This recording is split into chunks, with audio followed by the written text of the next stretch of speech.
What's going on? My name's Tyson, and today at the warehouse we're going to be doing a quick review of the Reebok 6.0.6 glove.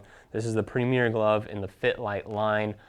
This is going to be the most form-fitting and contoured line from Reebok, and it has a slightly different fit though than their 3.0.3. So we'll talk about that a little bit later. But starting with the exterior of the glove, you can see they use primarily synthetic leathers, couple different kinds. They have one kind through the cuff in this white region. This is basically just a dimpled synthetic leather. It has a nice soft feel to it. And then they also have a little bit of a rougher textured synthetic leather, and that's going to be the gold material, kind of running the length of the glove. And then they also have a little bit of nylon in it, which is going to run through here and then in this region.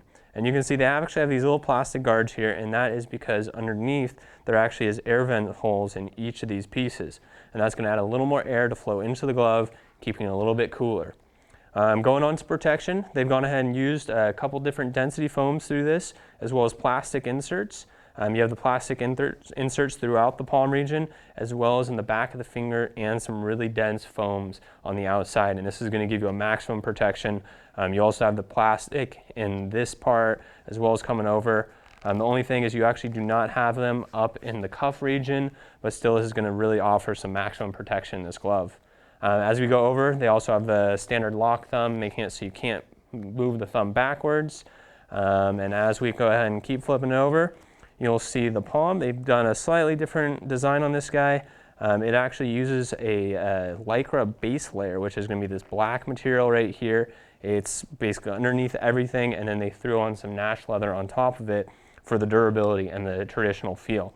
They've also gone ahead and, similar to the 3.0.3, they've put some holes in this guy to aerate it, allowing a little more breathability to the glove, allowing that air to come in, keeping the drying time, as well as making it a little more comfortable.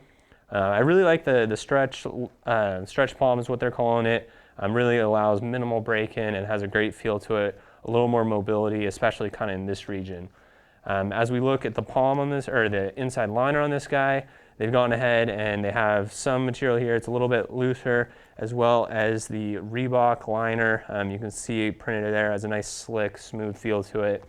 And as we look at the overall design of this guy, you can see it is the most contoured glove from Reebok. It cuts in here, as well as has a pretty low profile, especially in the side, and it does not open up as much in the cuff region as maybe the KFS series or the 6K, where the 6K is actually going to flare out a little more, and depending on your preference, you might prefer a more form-fitting glove. As we go ahead and move on into the inside, right when you move in, has a great feel to it. Really not much break-in required, easy movement of the finger. That triple segmented finger really allows you to move that pretty easily, and also with that stretch palm. One thing to note is that this glove doesn't fit as tight as the 3.0.3, and really I think has a nice great feel to it even right out of the box. Once again, this was the Reebok 6.0.6 glove here at Inline Ice Warehouse.